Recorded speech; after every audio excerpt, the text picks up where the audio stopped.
2028 में सर्वनाश ने पृथ्वी पर काबिज हो गया था। हमारे नायक के पास पहले ही सभी गोलियां खत्म हो चुकी थीं। वह शहर में बचे हुए अंतिम मानव थे। अच्छे दिनों को याद करते हुए उन्होंने एक तस्वीर को देखते हुए अलविदा कहा। अचानक एक डरावना हाथ प्रकट हुआ, लेकिन उन्होंने जल्दी से प्रतिक्रिया दी और ज़ोंबी जोर से चिल्लाया। फिर भी नायक ने बिना किसी भावना के तस्वीर को देखना जारी रखा। फिर अचानक उन्होंने एक राइफल पकड़ी और कार की छत से ज़ोंबी पर हमला किया। वो चिल्लाया कि वह इन हजारों राक्षसों को मार डालेगा। चारों ओर अंधेरा था और आदमी ने सोचा कि क्या वह अभी भी जीवित है या पहले ही मर चुका है। तभी एक आवाज ने उन्हें बुलाया। जब उन्होंने अपनी आंखें खोली तो उन्होंने पाया कि वह एक कक्षा में है जहां सभी छात्र उन्हें घूर रहे हैं। वह जल्दी से उठते हैं, वो चिंतित था। मुख्य पात्र का नाम झुओ तियानचेन है। शिक्षक उन्हें सोने के लिए डांटते हैं और बाकी छात्र उन पर हंसते हैं। वह पूरी स्थिति को समझने की कोशिश करते हैं। शिक्षक उन्हें बैठने के लिए कहते हैं, लेकिन वह स्थिति से इतने भ्रमित हैं कि वह खड़े रहते हैं। फिर वह बाथरूम में जाकर अपने चेहरे पर पानी डालने का फैसला करते हैं। वहां वह महसूस करते हैं कि वह अपने स्कूल के दिनों में लौट आए हैं, सर्वनाश से 10 साल पहले। आसमान में वह देखते हैं कि उनके सभी घाव गायब हो चुके हैं और वह पहले से कमजोर दिखते हैं। अचानक उन्हें दर्पण में एक काला साया दिखाई देता है और वह तुरंत दर्पण पर मुक्का मारते हैं। वह एक कांच के टुकड़े को एक हथियार के रूप में पकड़ते हैं और दुश्मन पर हमला करने के लिए तैयार हो जाते हैं। लेकिन जैसे ही वह हमला करने वाले होते हैं, वह समझ जाते हैं कि यह सिर्फ उनका सहपाठी है और वह तुरंत रुक जाते हैं। उनके सामने खड़े लड़के के सामने उनकी आंखें चौड़ी हो जाती हैं। गाओ झुओ से पूछता है कि क्या हुआ और उसके हाथ पर चोट देखता है। पहले झुओ गाओ को नहीं याद करते क्योंकि वह यादें बहुत दर्दनाक थीं। लेकिन जब वह अपने हाथ की पट्टी बांधते हैं तो उन्हें याद आता है कि गाओ वायरस प्रकोप के दौरान मर गया था। गाओ उन्हें याद दिलाता है कि आज वैलेंटाइन डे है और पूछता है कि क्या उन्होंने अपनी पसंद की लड़की को अपने प्यार का इजहार किया। झुओ को वह सब कुछ याद आता है जो 10 साल पहले हुआ था। वह ये भी याद करते हैं कि जब उन्होंने अपनी क्रश को प्यार भरा पत्र देने की हिम्मत जुटाई तो उसने उनका मजाक उड़ाया और पत्र फाड़ दिया। हालांकि झुओ उस दिन को मजाक के लिए नहीं याद करते, बल्कि इसलिए क्योंकि यह वही दिन था जब महामारी दोपहर में शुरू हुई थी। वह और गांव सीढ़ियों पर बैठे थे जब एक गुलाबी बालों वाली लड़की प्रकट हुई और वह और उसकी दोस्त झुओ को तिरस्कार भरी नजर से देखती हैं। उनके हाथ में झुओ के लिए लिखा पत्र है।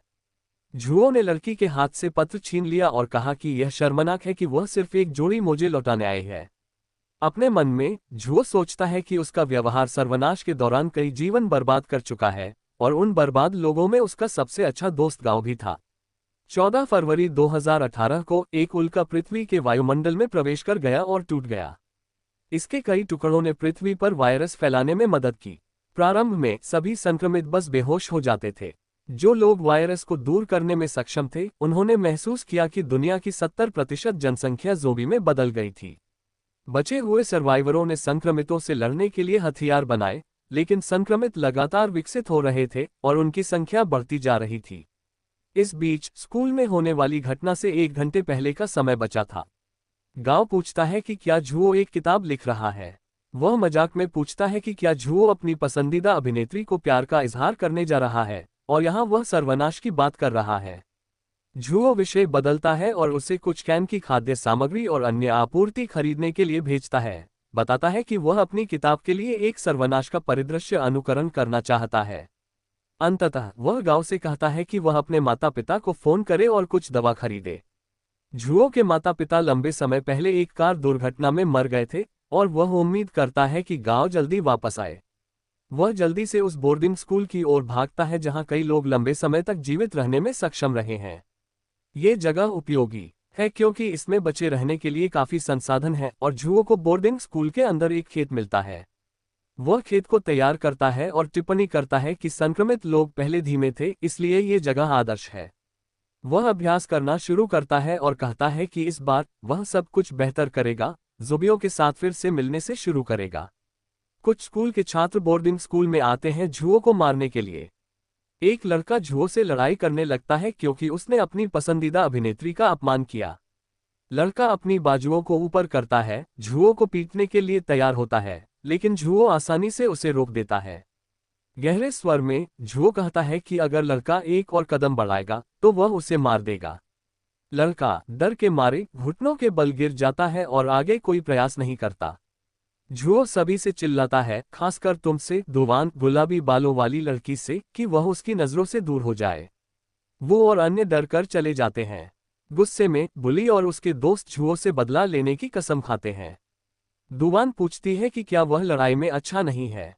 वो कहता है कि जुओ का चेहरा डरावना था और उसे लगा कि वह मरने वाला है, इसलिए उसने कुछ नहीं करने का फैसला किया।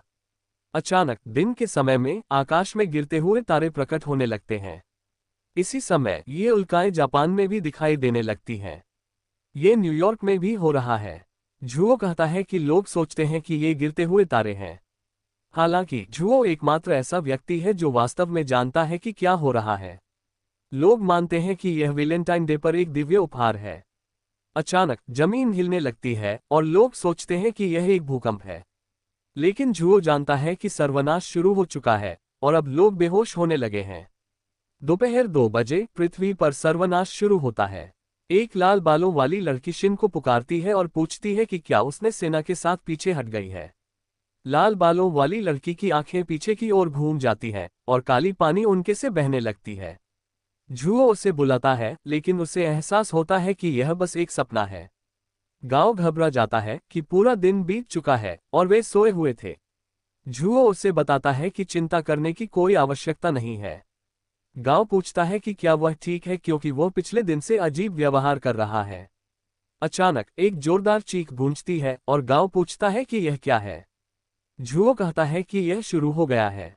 जैसे ही वह ये कहता है, एक संक्रमित व्यक्ति दरवाजे से प्रवेश करता है। गांव सोचता है कि यह बस एक शिक्षक है, इसलिए वह आदमी के पास बातचीत करने के इरादे से जाता है। लेकिन उससे पहले कि वह उसे छू सके, जुओ तुरंत उस आदमी के सिर पर एक लोहे की छड़ी मारता है और आदमी गिर जाता है। उसका दोस्त हैरान है, सोचता है कि जुओ ने एक निर्दोष व्यक्ति को मार डाला। वह जुओ पर चिल्लाने लगता है, लेकिन जुओ उसे बीच में ही रोकता है और समझाता है कि जीवित रहने का पहला नियम यह है कि कभी भी ज़ोंबी के सामने हिचकिचाना नहीं चाहिए। जुओ उसे अपना बैग लाने के लिए कहता है और चेतावनी देता है कि अब गांव देखेगा कि दुनिया हमेशा के लिए कैसे बदल गई है। गांव सोचता है कि क्या यह एक सपना है। जब वह बाहर देखता है तो वे दोनों देखते हैं कि कई संक्रमित लोग चारों ओर घूम रहे हैं। इनमें से कुछ ज़ॉम्बीज़ दूसरे इंसानों को खा रहे हैं और एक ज़ॉम्बी उन पर ध्यान देता है। जुओ तेजी से उस ज़ॉम्बी से लड़ता है जो उनकी ओर बढ़ रहा है, जबकि उसका दोस्त सदमे में है। जुओ उसे सतर्क रहने और खतरे से बचने के लिए कहता है। जुओ उस ज़ॉम्बी को मार देता है और इसी समय डुआन और उसकी दोस्त एक और ज़ॉम्बी से भाग रही हैं। एक आदमी अपने बेसबॉल बैट से एक ज़ॉम्बी को मारता है और डुआन से कहता है कि वह भागती रहे। गांव कहता है कि उनके सहपाठियों को खतरा है, लेकिन जुओ उसे बताता है कि उन्हें अभी अपनी सुरक्षा पर ध्यान केंद्रित करना चाहिए। डुआन भागते भागते गिर जाती है और मदद के लिए चिल्लाती है, जैसे ही ज़ॉम्बी उसे मारने वाला होता है। अचानक जुओ ज़ॉम्बी का सिर काट देता है। लड़की उसका नाम चिल्लाती है। डुआन देखती है कि उसके एक दोस्त का सिर कट गया है, जो संक्रमित हो चुका था। वह फिर से उठती है और उनके पीछे चलने का फैसला करती है। स्कूल में ज़ॉम्बी एक बंद कमरे के चारों ओर इकट्ठा होते हैं जहां सभी लोग आराम कर रहे हैं। गांव जुओ से पूछता है कि उन्हें क्या करना चाहिए। जुओ उसे सांस लेने के लिए कहता है, यह महसूस करते हुए कि उसकी सहनशक्ति 10 साल पहले से बहुत खराब है। उसे पता है कि वह जल्द ही अपनी 10 साल पहले वाली ताकत हासिल कर लेगा। डुआन और उसकी दोस्त जोर से हंसने लगती हैं। जुओ उन्हें चुप रहने के लिए कहता है। डुआन की दोस्त जुओ की ओर अंगुली उठाती है और उसे धमकी देती है। हालांकि जुओ देखता है कि उसकी कलाई से खून बह रहा है और पूछता है कि क्या उसे चोट लगी है। आदमी कहता है कि यह सिर्फ एक छोटी सी कट है। इस पर जुओ बताता है कि पहले संक्रमित लोग उल्का से आए थे और अगली बार संक्रमित लोग उनके काटने से हुए थे। वह बताता है कि इस वायरस को ज़ॉम्बी वायरस कहा जाता है।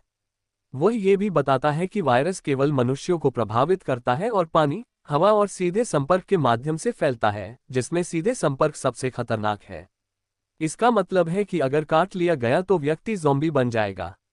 आदमी अनॉयड हो जाता है और जुओ पर आरोप लगाता है कि वह बहुत ज्यादा हॉरर फिल्में देखता है। जुओ तुरंत जवाब देता है कि आदमी 10 मिनट में बदल जाएगा। बेसबॉल बैट पकड़े हुए जुओ कहता है कि वह आदमी को जल्दी मार देगा ताकि वह ज्यादा दुख न सहन करे और इंसान की तरह मरे। लेकिन आदमी को ये पसंद नहीं आता और वह जुओ से पीछे हटने के लिए कहता है। शांत स्वर में जुओ उसे बताता है कि वह पहले ही बदल चुका है क्योंकि वह दर्द महसूस नहीं कर रहा है।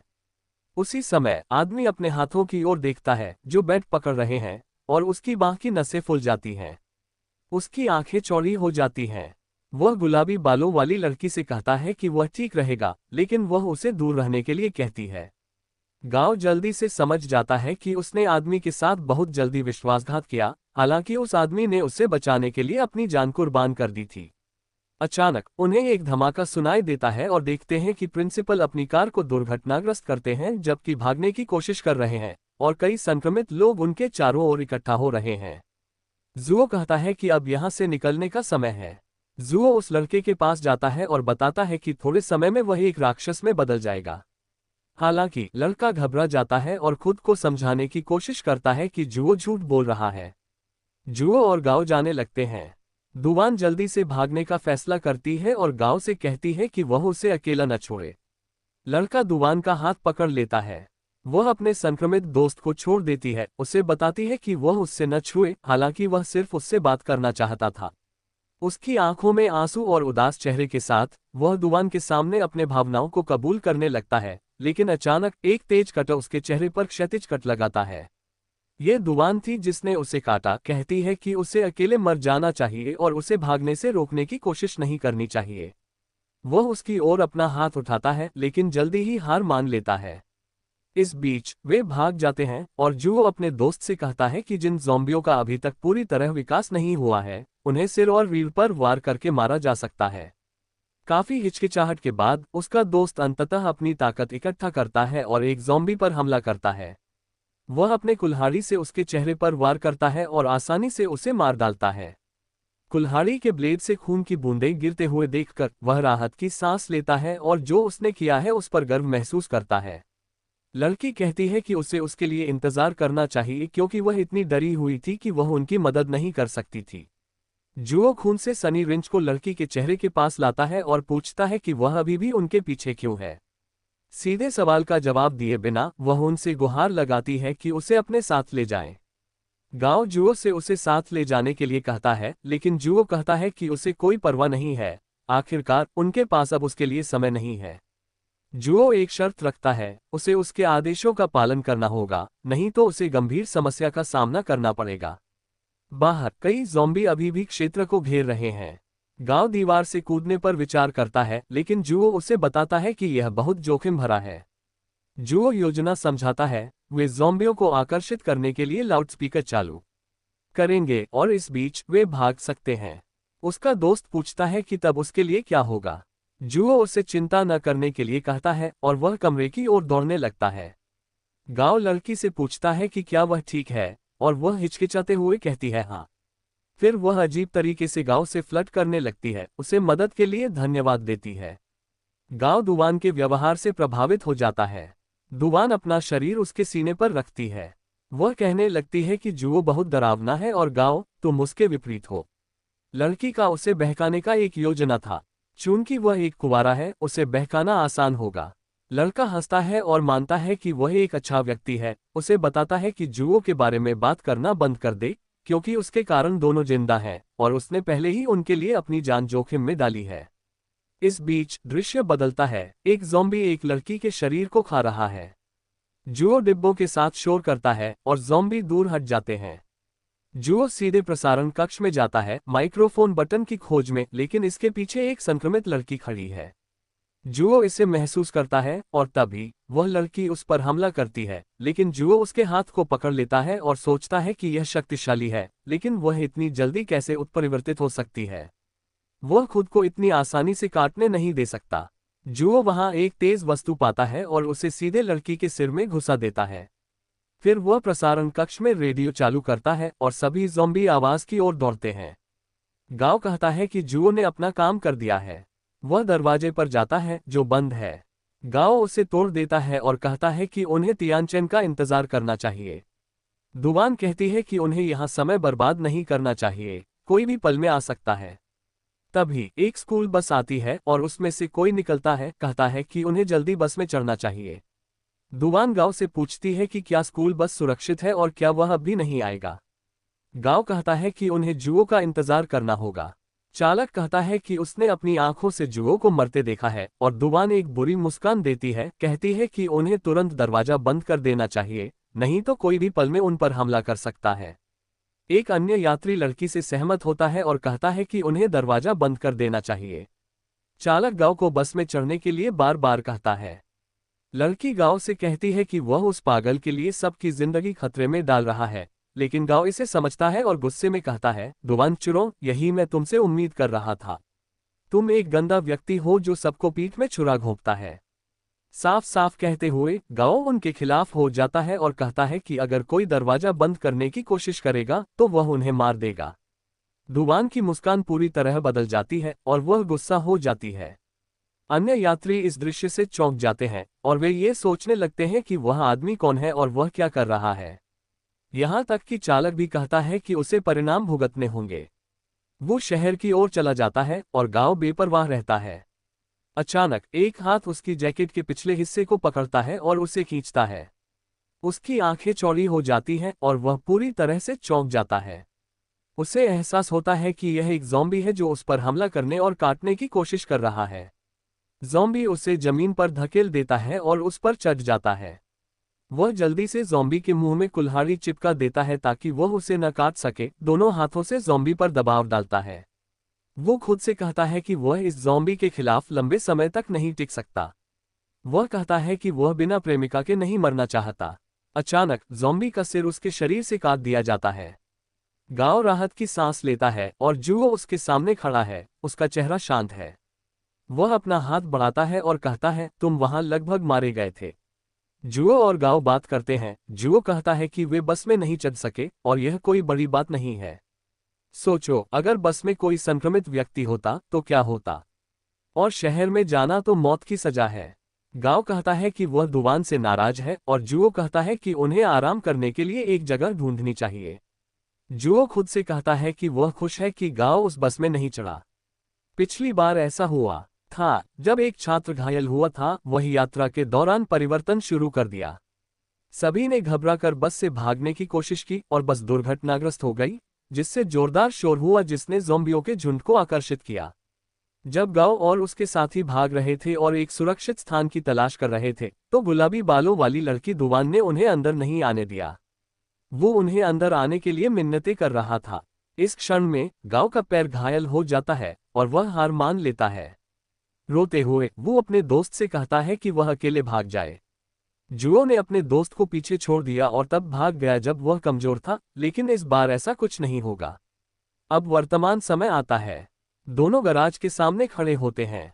जुओ पूछता है कि क्या वे इस जगह के बारे में बात कर रहे हैं, जिस पर उसका दोस्त हंसते हुए कहता है कि हाँ, क्योंकि यह गराज उनके एक रिश्तेदार का है और संयोग से चाबियां उनके पास रह गई थीं।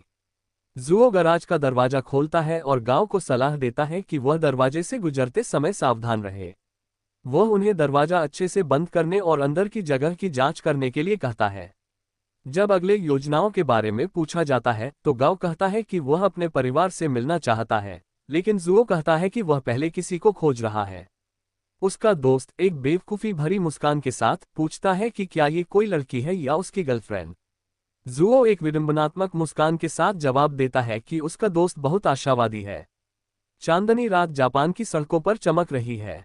इस समय गराज के बाहर कई ज़ॉम्बीज दरवाजे पर हमला कर रहे हैं, उसे तोड़ने की कोशिश कर रहे हैं। चिंतित चेहरे के साथ जुओ अपने दोस्त से कहता है कि ज़ॉम्बीज दरवाजे को नहीं तोड़ सकते। जुओ अपने दोस्त को बताता है कि वे भी उसी वायरस से संक्रमित हैं जैसे ये मॉन्स्टर, लेकिन वे म्यूटेशन से गुजर चुके हैं।